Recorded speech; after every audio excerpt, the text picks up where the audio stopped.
Good morning, children. How are you all? I hope you all are fine. Let's do M sound story today. There was a mouse. His name was Manu.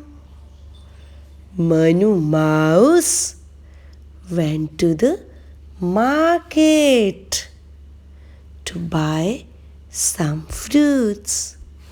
Manu Mouse bought mangoes and melons and gave money to the fruit seller.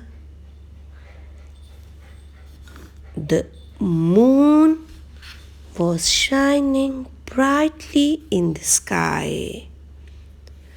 A man was looking at his face in the mirror. There was a monkey. His name was Minnie.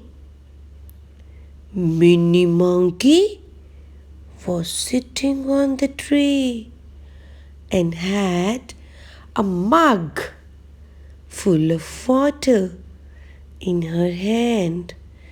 She threw the water on the man. The man got angry and Minnie Monkey said, "I'm sorry." Children, now you will be able to answer these questions. Let's revise M sound words. Man, melon, mangoes, money, mouse, mirror, monkey, milk, mug. Thank you. Keep learning.